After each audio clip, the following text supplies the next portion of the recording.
감사합니다. 우리 옆 사람과 인사 좀 나누시기 바랍니다. 기도의 등대를 만듭시다.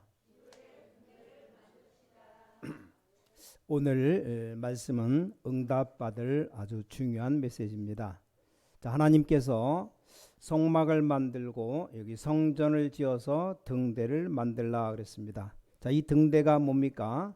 등장불, 등불을 밝히는 거 아닙니까? 왜 그랬습니까? 그것도 성막 안에다가 만들어라. 자, 성막 안에 등불을 밝히란 말은 뭡니까? 자, 제사장들을 비롯해서 많은 사람들이 이 등불로 모이고 또 이 앞에 와서 기도하는 것이죠. 이걸 만들라고 한 겁니다. 자, 또 뭡니까? 많은 사람들이 장막을 짓고 거기 살고 있잖아요. 자, 이 사람들이 성전을 향해서 성막을 향해서 기도한단 말이죠. 자, 그러면 어떻게 되겠습니까? 이게 낮에는 보이지만 밤에는 안 보이잖아요. 그 안에 불을 환히 밝혀줘야 이 장막에서 보는 겁니다. 그래서 이스라엘 나라는 세계를 정복한 이 정시기도가 나온 겁니다. 자, 이 정시기도를 어디로 하는가 하니까 성막, 성전을 향해서 한다. 그래서 늘 예루살렘 성전을 바라보고 기도했습니다. 한 예로 다니엘이 전에 행하던 대로 예루살렘을 향하여 창문을 열어놓고 기도했다고 성경 나와 있습니다. 자, 또 앞으로 이 등대가 왜 필요하냐? 이 광야길을 가야 됩니다. 자, 이 길을 갈 때도 자, 낮에는 괜찮지만 밤이 문제입니다. 밤. 그래서 실제로는 그런 얘기라 이 말이에요. 우리에게 더 실제는 뭡니까? 레위 족속들이 여기 기도의 불을 끄지 않게 하라. 그런 의미가 아니겠습니까? 자, 실제적으로 전 백성들은 성전을 향해서 합심 기도해라. 자, 모든 성도들이 광야길 갈 때 이 기도하면서 불을 따라 인도함을 받는 겁니다. 자, 그렇다면 굉장히 중요한 것이죠. 여러분이 주일날마다 예배 드릴 때 이 언약을 잘 잡는 것이 굉장히 중요합니다. 엿새 동안 언약을 딱 붙잡고 기억나면 되는데 기억이 안 날 수도 있어요. 그럼 꼭 나야 되겠는가도 따져봐야 되겠습니다만 잊어버리고 기억이 안 날 수도 있다 그 말입니다. 그래서 여러분이 예배 드릴 때 언약을 붙잡는 게 제일로 중요합니다.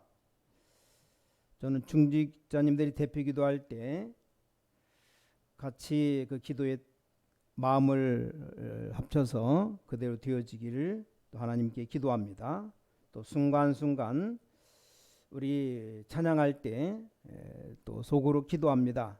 왜 좋은가 하니까 찬양할 때 여러분이 찬양하면서 제가 기도해도 찬송을 부르니까 옆에 사람에게 기도하는 게 안 들립니다. 그렇잖아요. 너무 좋은 거죠. 자, 오늘 본문에 보니까 19번이나 여기 말씀했습니다. 여러분들이 생명 가진 등불을 켜는데 오늘 본론 말씀 보니까 등불을 만들어라, 등대를 만들라. 이게 19번이나 나와요. 다른 데도 많이 있습니다. 레위기에 또 나옵니다. 많이 있는데 출애굽기 현재 여기에만 19개 나왔습니다. 이게 뭡니까? 절대 흑암 세력을 이길 이 광야 같은 세상을 여러분들이 가고 있기 때문입니다. 사실 우리는 지금 우리 인생이 광야 인생입니다. 근데 광야는 절대 흑암입니다. 요즘으로 말하면 전봇대 있는 게 아니고 가로수가 있는 게 아니고 가로등이 있는 게 아니고 전부 다 캄캄합니다. 달빛 비추고 별빛만 없다면 완전히 캄캄한 게 광야 아닙니까? 여기를 걸어가는데 하나님 모세를 시켜서 여기 생명의 떡상도 준비하고 등불을 준비해라. 자, 여러분이 붙잡을 언약입니다. 이거 하기 전에 여러분 먼저 꼭 알아야 될 게 있습니다. 지금 하나님을 안 믿는 불신자들에게 무슨 일이 벌어지고 있느냐, 이게 중요합니다. 여러분이 이를 붙잡을 때 반드시 요한복음 8장 44절에 이 사탄이 불신자에게 역사하게 되어 있습니다. 이게 지금 불신자에게 일어나는 겁니다. 자, 마태복음 12장에 45절 47절에 보니까 무당들에다가 굿할수록 할수록 악한 영들이 계속 들어옵니다. 자, 불신자가 지금 모르고 숨어서 살인 안 합니까? 안 들키면 되는 줄 알지만 이게 안 들켜도 그 사람에게는 굉장한 악한 영들이 들러붙기 시작하는 겁니다. 그래서 마약하는 아이들 처음에는 재미로 시작했다가 나중에는 중독되고 헛것이 보일 정도로 귀신이다 보일 정도로 이게 마약하는 그런 일들이 심각 단계인 아이들에게 물어보면 완전히 그 악한 마귀 영들에게 사로잡힌 겁니다. 그렇게 가는 거예요. 우리가 처음에 아플 때는 모르지만 죽을 때 되면 완전히 흑암 세력들이 사로잡잖아요. 에베소 2장 2절에 이래서 큰 능력을 보이는 것처럼 하면서 공중 권세를 잡고 인도하는 겁니다. 지금 이 시간에도 모든 하나님 떠난 안 믿는 사람들에게 사단이 역사하는 겁니다. 자, 그럼 믿는 자에게는 어떤 일이 벌어지는지 아십니까? 성삼위 하나님께서 빛으로 임하신다. 성경은 이렇게 말씀하고 있습니다. 놀라운 일이죠. 특별히 천국 배경에 많은 주의 천사들인데 이게 우리 신분입니다. 그렇죠? 지금 이 시간에 분명히 하나님의 그 천군 천사가 동원되는데 전 세계 목사님들이 잘 안 믿는 주의 천사들을 보내사 지금 우리가 예배드리는 이 시간에 지금 이 시간에 빛이 비춰지면 흑암은 도망가게 되어 있습니다. 왜 그렇습니까? 빛이 비춰지니까 이게 우리 권세입니다. 우리 신분과 권세가 어마어마한 겁니다. 이게 지금 눈에 안 보이게 지금 일어난다니까요. 근데 사기꾼들은 절대 못 봅니다. 사기꾼들은 눈에 보이는 돈 이런 것 잘 보잖아요. 믿는 신자 가운데도 엉터리들은 이거 못 봅니다. 어디 이익이 있나 없나 이것만 따지지 거의 뭡니까? 눈에 안 보이는 사탄에게 사로잡힙니다. 그럼 나중 되면 이게 심각하게 다가온다니까요. 이게 믿는 신자에게도 옵니다. 온다니까요. 와서 막 공격을 합니다. 눈에 안 보이게 엄청난 일이 벌어지고 있습니다. 이런 절대 흑암의 광야길을 걸어가고 있는 겁니다. 자, 그래서 오늘 첫 번째로 왜 이 등대를 만들어야 되느냐? 첫 번째입니다. 하나님이 빛을 비추시겠다는 겁니다. 자, 빛은 뭡니까? 전부 그리스도를 설명합니다. 하나님이 빛을 비추시는 그 빛입니다. 우리가 지금 천장의 전등 전기 불빛과 다릅니다. 어떤 빛입니까? 창세기 1장 3절이니까 창조의 빛입니다. 오늘 여러분 병든 부분에 창조의 빛이 임하시고요. 진짜 우리 영적으로 기도해야 됩니다. 여러분 산업에 여러분 직업에 창조의 빛이 임해야 됩니다. 그럼 기적이 일어나는 겁니다. 자, 하나님이 흑암 혼돈 속에 있는 그곳에 빛을 비추셨습니다. 굉장하죠. 또 앞으로 일어날 것이지만 여기 일어나서 빛을 발하라 이사야 60장에 말씀했습니다. 그 빛이 또 뭡니까? 영광의 빛입니다. 자, 창조의 빛이 있는가 하면 또 영광의 빛이 비치느니라. 그 정도가 아니죠. 요한복음 1장 11절에 여기 생명의 빛이 임합니다. 딱 이렇습니다. 이걸 누리는 축복을 만들라는 겁니다. 자, 우리가 교회를 왜 갑니까? 이 빛을 누리는 등불을 밝히러 가는 겁니다. 그럼 진짜 기도하시면 돼요. 여러분 이 사실 알면 정말 진짜 기도하게 됩니다. 근데 대부분 사람들이 틀린 기도합니다. 내 남편이 어떠하고 내 아내가 어떠하고 그게 다 틀린 겁니다. 바른 기도부터 해야 돼요. 어떤 사람이 아주 그 집안이 굉장히 괜찮은 집안인데 아들이 공부를 너무 잘해서 전교 1등입니다. 그런 애들도 있어요. 이 아이가 신앙생활도 아주 잘하고 공부도 잘하고 그 반에서 1등이 아니고 전교에서 1등입니다. 당연히 서울대학을 들어가고 그랬죠. 근데 이 아버지가 아주 똑똑한 사람인데 공무원입니다. 이 사람은 밤낮 없이 술만 먹고 다닙니다. 또 부인도 아주 엘리트예요. 산부인과 의사입니다. 근데 교회 집사예요. 이분이 막 심각한 고민합니다. 이분이 제가 아는 목사님 만나보고 목사님 보고 얘기하더랍니다. 진짜로 남편에 대해서 너무 시험 들어서 얘기하더래요. 그래서 집사님은 그래가지고 안 될 겁니다. 그렇게 말했답니다. 집사님 엄청 착각하고 있습니다. 지금 집사님 지금 남편은 술 먹고 다니는 게 아닙니다. 교회도 안 다녀요. 그러니까 부인이 집사님이 여자 집사님 말하기를 매일 처먹고 다닌다는 겁니다. 새벽 2시까지.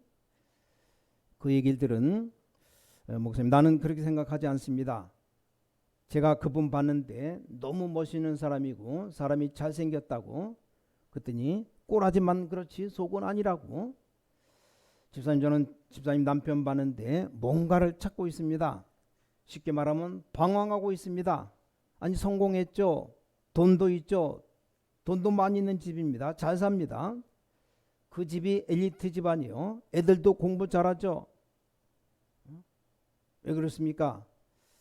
나는 집사님 남편이 지금 뭔가를 찾고 있고 방황하고 있다고 말하니까 이 집사님이 제일로 도와줄 사람인데 절대 다른 사람이 못 도와줍니다. 근데 문제는 집사님에게 있습니다. 그 말들은 여자 집사님, 내가 뭐 문제인데요? 아니 내가 이래서 애들 공부 다 시키죠. 내가 왜 문제냐? 워낙 똑똑한 사람이기 때문에 말을 잘 알아듣는다요. 목사님 이렇게 얘기했답니다. 술집 여자보다 못한 데 문제가 있다 그랬어요. 집사님은 술집 여자보다 못하다고. 의사고 똑똑한데 술집 여자는 여자보다 편하지가 않다고. 자, 술집 여자는 잠시지만 나쁜 것인 줄 알지만 굉장히 편합니다. 해서는 안 되는 줄 알지만 편해요. 내 집사님에게 잘해주고 싶지만 안 편합니다. 누구 잘못입니까? 말했더니 이 사람이 빨리 알아듣더랍니다. 똑똑한 사람, 배운 사람이라 바로 알아듣고 그때부터 이 집사님이 기도 시작했답니다. 하나님이 그 집사님의 기도를 들으셨습니다. 여러분 보세요. 기도를 똑바로 해야지 틀리게 하면서 기도하면 얼마나 힘들겠습니까? 우리가 영적 역사를 모르면서 기도합니다. 그게 뭔 기도입니까? 기도할 때 어마어마한 일들이 벌어지는데 우리 렘넌트를 보고 게임에 빠지지 말란 이유가 자꾸 빠져버리면 나도 모르는 사이에 이 사탄에게 잡히게 됩니다. 자, 공부가 안 되어도 기도하면서 해야지 나중에 완전히 이게 사로잡혀 버립니다. 이래가지고 나이 들면 들수록 골치 아프게 되는 겁니다. 내가 얼마만큼 공부해서 어느 대학을 가느냐, 그건 둘째 얘기입니다. 지금 현재 상태입니다. 내 지금 현재 상태가 어떤가? 자, 이 빛을 누리는 등대를 만들어라, 그 말입니다. 하나님의 빛, 창조의 빛, 영광의 빛, 생명의 빛입니다. 이 등대는 세밀하게 얘기 안 했습니까? 아니 하나님 무슨 장난합니까? 세밀하게 여기 굉장한 이유가 있는 겁니다. 그것도 19번이나 얘기하고 또 얘기했습니다. 아니 하나님 무슨 장난이나 합니까? 19번이나 장난칩니까? 그거 아니잖아요. 자, 뭡니까? 두 번째입니다. 이 빛이 내게 임하도록 하나님이 만드신 겁니다. 자, 굉장한 의미가 있어요. 그냥 불빛처럼 보이지만 하나님의 이 빛이 여러분에게 임하도록, 다시 말하면 영적으로 흑암 이기도록 만드시겠다. 자, 신약 성경 보세요. 예수님이 빛으로 오셨는데 요한복음 1장 12절에 영접하는 자 곧 그 이름을 믿는 자들에게는 하나님의 자녀되는 권세를 주셨다. 그러면 너는 세상의 빛이다, 그렇게 말씀하셨죠. 저 베드로 사도는 또 베드로전서 2장에 왕 같은 제사장이요 이 빛을 선전하기 위해서 너희를 불렀다. 여기 굉장히 중요한 게 나왔습니다. 여러분에게 참 선지자 되신 그리스도께서 선지자의 축복을 여러분에게 임하도록 이 그 그리스도를 말하는 겁니다. 구약 때는 그림자로 주셨습니다. 선지자들이 따로 있죠. 자, 기름 부음 받은 자, 그래서 참 선지자는 그리스도입니다. 또 제사장의 축복을 줬습니다. 그 다음에 뭡니까? 이 그리스도의 직분 축복을 줬는데 이걸 모르면 안 됩니다. 모르면 다 빼앗기는 거예요. 속는 겁니다. 여러분은 바로 사탄을 이길 수 있습니다. 왕으로, 여러분 재앙을 다 이길 수 있습니다. 제사장으로, 여러분 하나님의 말씀의 빛을 발할 수 있습니다. 선지자로. 됐죠? 이것이란 말입니다. 이 축복을 누리고 기다려 보세요. 정확하게 응답 옵니다. 놓치지 마시기 바랍니다. 자, 세 번째, 왜 성전 안에 등불을 두라고 말씀했습니까? 더 중요한 것입니다. 끊어지지 않도록 해라. 성전 안에 두는 겁니다. 왜냐, 바깥에 두면 바람 불면 꺼지잖아요. 그 성전 안에 둬서 꺼지지 않도록 해라. 세상 말로 우린 영적으로 말하면 이런 겁니다. 성전 안에, 성막 안에다가 영원히 꺼지지 않도록 만들어라. 그 이유가 뭡니까? 이스라엘 백성들이 요단을 건너는 그 밤 맞이하게 될 것이다. 또 여리고를 밤새 돌고 무너뜨리는 그 밤을 맞이하게 되는 겁니다.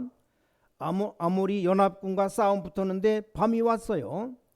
자, 육신적인 얘기지만 이게 영적으로 또 엄청 큰 얘기입니다. 우리 인생의 밤을 맞이하게 될 겁니다. 이때를 위하여 성막 안에 영원히 꺼지 않은 등불을 준비해라. 어떤 어려운 사람도 교회 와서 여호와의 빛을 보도록 만들어라. 그 준비를 해라. 이겁니다. 자, 그 정도가 아니죠. 모세가 죽고 난 이후에라도, 후계자 여호수아가 죽고 난 이후에라도, 그렇게도 숨은 일꾼 갈렙이 없어진 이후에도 여호와의 창조의 이 빛은 없어지지 아니한다, 그 말입니다. 자, 하나님 말씀한 이 빛은 단순한 전기 불빛 이런 빛이 아닙니다. 그리고 또 가나안 땅까지 가야 됩니다. 이유가 뭡니까? 전 세계에 빛을 밝힐 한복판 이 가나안 땅으로 가야 됩니다. 이스라엘 나라는 교만하게 그러는데 교만할 것 하나도 없습니다. 그냥 지구상으로, 지리상으로 이 가나안 땅이 지구 한복판에 있기 때문에 일단 하나님이 거기에 그리스도를 보내신 겁니다. 전 세계의 빛을 발하도록 처음부터 불렀어요. 너로 말미암아 열방이 복을 받게 될 것이다. 말씀도 주셨습니다. 뭔 복 말입니까? 먹고 사는 복 말입니까? 그건 다 있는 겁니다. 무슨 복을 말합니까? 너로 말미암아 세계 열방이 생명의 빛을 비치게 될 것이다. 아무리 훌륭한 사람도 어두움을 이기지 못합니다. 그렇죠? 아무리 훌륭한 사람도 깜깜한 밤에 아무리 고함 질러도 어둠이 떠나가지 않습니다. 근데 빛이 들어오는 순간 끝나버립니다. 영적으로도 마찬가지입니다. 절대 사탄은 보이지 않고 이길 수도 없어요. 근데 여러분, 그리도의 빛이 비춰지는 순간 역사 일어나는 겁니다. 이걸 지금 예배 때 깨달아야 됩니다. 우리 렘넌트들이 어려울 때, 병든 자들이 와서 힘을 얻을 때, 그렇죠? 237 지금 다민족들이 와서 힘을 얻을 때 이런 기도가 됩니다. 이런 성전을 짓자는 겁니다. 잘 듣고 깨달아야 돼요. 자, 그럼 결론입니다. 어떤 등대를 지으면 되겠냐? 237의 등대. 실제로 만들려면 어렵습니다. 자, 그러나 237 나라 사람들이 빛으로 돌아오게 한다는 건 간단합니다. 좀 기도해 보시고 연구해 봐요. 이게 뭡니까? 자료가 잘 준비된 시간표 따라 하나님 역사하실 것인데, 지금 왜 우리가 빨리 성전 안 짓느냐? 빨리 지으려면 지금 자료도 없잖아요. 준비해야 됩니다. 이걸 우리가 안 하면 누가 합니까? 지금 서울에 237 훈련센터 건물을 구입했어요. 237 훈련 헌금 많이 하고 그러는데 하나님이 그게 역사하셔서 몇백억 되는 건물을 샀어요. 그 자체만 해도 엄청 좋은 겁니다. 근데 그 건물 수리한다고 거의 다 뜯었잖아요. 전문성 있는 그 장로님들이 뜯어보니까 그 안에 엄청 부실 엉망으로 지어놨습니다. 그럼 정말 뜯기를 잘했다고. 이렇습니다. 세상 사람들 못 믿어요. 아니 지금 집사 장로들도 사기치는데 세상 사람들 어떻게 믿습니까? 그래서 좀 기도를 많이 하셔야 됩니다. 건축자들 믿으면 안 돼요. 지금 이 인간들 안 보면 다 속여버립니다. 저 지하수에 물을 통하는데 반드시 약속한 대로 녹 안 쏘는 걸 넣어놔야 될 거 아닙니까? 그 녹 쏘는 거 넣어놔갖고 녹 쏜 거 다 뜯어 버릴 정도로 이렇게 일을 엉망으로 해놓습니다. 빨리 회개해야 됩니다. 좀 양심적으로 조금 양심을 해야 되는데 다 집이 무너지고 댐이 무너지는 게 왜 그렇습니까? 정량으로 딱 져야 되는데 다 빼먹고, 아니 뭐 콘크리트를 져야 되는데 세멘 모래 정확히 저기 되면 절대로 안 무너집니다. 100년 가도 안 무너지는데 왜 허물어집니까? 옛날에 우리 삼풍백화점 무너지는 것 엉뚱한 뭐 이렇게 제대로 안 집어넣어서 그래요. 여러분 237 사람이 와서 진짜 하나님이 볼 수 있는 은혜를 볼 수 있는 장소를 만들어라 기도하셔야 됩니다. 여러분 진짜 기도하고 있습니까? 우리가 기도 준비가 안 되었잖아요. 자, 뭘 만들어야 됩니까? 병든 자들이 와서 바라볼 불빛이 있어야 됩니다. 이게 바로 치유의 등대입니다. 이걸 여러분 준비 잘해서 해야 됩니다. 이게 나중에 다 드러납니다. 그렇죠? 뭐 건물 아무렇게나 지어놓으면 나중에 좀 지나면 이게 허물어지고 막 물새고 이게 다 나온다니까요. 자, 이런 준비를 기도로 몸에서 해놓으면 나중에 많은 237 나라 치유팀들 심지어는 렘넌트들이 모여들 등대가 있어야 됩니다. 자, 급한 파도가 맞춰와도 괜찮도록 등대를 준비해야 됩니다. 안전하게 우리 렘넌트들이 와서 뭔가를 보도록, 왜냐 아무것도 보여준 것이 없기 때문에 렘넌트들이 어쩔 수 없이 멍하게 있다가 세상에 나간다 이 말입니다. 이게 위험한 겁니다. 그러니까 얘네들이 삼중생활 한다니까요. 집에 가면 집 눈치 보죠. 학교에 가면 또 학교 눈치 보죠. 교회 오면 교회 눈치 이런다니까요. 왜냐 부모님들이 소통 안 되잖아요. 어쩔 수 없이 표정 관리하는 거지. 교회 와봐요. 뭐 쉼터가 없잖아요. 그러니까 뭐 학교는 도덕 냉정합니다. 공부 잘하느냐 못하느냐 입학하느냐 못하느냐 이런 상황인데 거기 무슨 진리가 있습니까? 그래서 이번 주간이라도 여러분이 정말 작게라도 헌금하면서 찬양할 때 기도를 잡으셔야 됩니다. 어떤 기도 말입니까? 하나님 나에게 치유될 생명의 말씀을 주옵소서. 우리 교회 안에 등불을 밝히는데 내가 주역이 되게 하옵소서. 그 기도하면 되는 겁니다. 지구상 교회 단 한 군데도 없는 이걸 만들게 하옵소서. 필요하다면 여러분이 자료도 한번 다 찾아보시고 그럼 그때 역사 일어납니다. 자, 성경에 기도응답 받은 최고의 인물이 누구냐? 다윗입니다. 다윗은 성경에 응답을 가장 많이 받은 인물이라 볼 수 있어요. 자, 이 다윗이 살아가는데 수많은 어려움이 있었습니다. 죽음의 위기 15번 16번 넘기면서 낙심하거나 흔들리지 않았습니다. 왜냐? 기도를 통해 하나님께 함께 하시는 비밀을 누렸기 때문입니다. 어떤 환경이나 문제가 와도 다윗은 흔들리지 않았습니다. 왜냐? 임마누엘 축복을 누린 비결이 뭡니까? 그게 다윗은 어릴 때부터 혼자 있는 시간에 이 기도를 누렸습니다. 그걸 보고 정시기도하고 말합니다. 아침에 밤에 기도하는 체질, 이게 왕 되어서도 계속되었습니다. 자, 정시기도는 기도하는 체질을 갖추고 마음의 오래된 상처를 치유하는 시간입니다. 매일 하나님께 주신 말씀을 마음에 담고 기도할 때 하나님과 함께하는 비밀을 누리며 이 찬양이 나옵니다. 이때 하나님이 주신 기능 비전을 발견하게 되는 겁니다. 이 정식기도를 통해서 하나님이 함께함을 누리면 참 행복을 맛보게 되고 이제 기도가 되어집니다. 자, 기도의 본론이 뭡니까? 성령 충만입니다. 성경은 뭐라고 말합니까? 다윗에게 여호와의 신이 크게 임한 것처럼 이 성령 충만을 누리게 됩니다. 이때 세상 바꾸는 힘이 생깁니다. 흑암 세력이 가득한 세상에서 흔들리지 않고 하나님께 주신 계획을 따라서 담대하게 나가면 됩니다.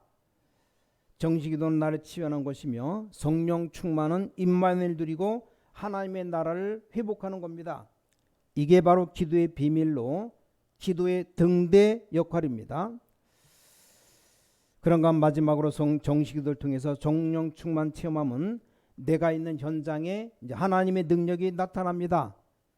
다윗이 성령으로 충만할 때 찬양만 해도 사울에게 붙었던 임했던 악한 귀신이 떠나갔습니다. 이처럼 하나님께서 함께 하시며 성령으로 영적인 힘을 더하신다는 사실이 현장에서 증거됩니다. 삶 속에서 하나님의 말씀이 성취되는 겁니다. 이 축복을 누릴 때 현실을 뛰어넘고 미래를 보는 역사가 일어납니다. 자, 다윗에게 응답하신 하나님이 지금도 살아계셔 저와 여러분의 기도에 응답하시는 하나님이십니다. 자, 그래서 기도하면 됩니다. 여러분이 이번 한 주간 동안도 정말 하나님의 역사, 응답, 축복 확인하는 축복이기를 예수 그리스도 이름으로 축원합니다. 언약 딱 잡고 여러분 응답 받으시기 바랍니다. 가장 먼저 여러분이 힘을 얻으셔야 됩니다. 얼마나 감사합니까? 저와 여러분이 같은 이 시대에 만난 것 감사하죠. 하필이면 복음 전하는 교회로 하나님이 우리를 모으신 것 정말 감사합니다. 그 증거로 누가 후대를 살립니까? 정말 렘넌트 살리는 교회를 세운 것 감사하시고 여러분의 발자취는 영원히 남게 될 겁니다. 그런 축복이 임할 겁니다. 전능하신 아버지 하나님, 우리에게 영원한 언약 주심을 감사드립니다. 성막의 등불을 밝게 하여 주셔서 성전의 등불 밝히는 준비를 하게 하여 주셔서 특별히 오늘도 정금으로 만든 등대의 말씀을 통해서 정말 우리가 기도의 등불 밝힐 수 있도록, 그래서 모든 기도가 응답되는 최고응답 받은 인물 다윗처럼 그런 응답받는 능력의 삶을 살아갈 수 있도록 역사하여 주셔서 주 예수 그리스도 이름으로 간절히 기도를 쌓옵나이다. 아멘.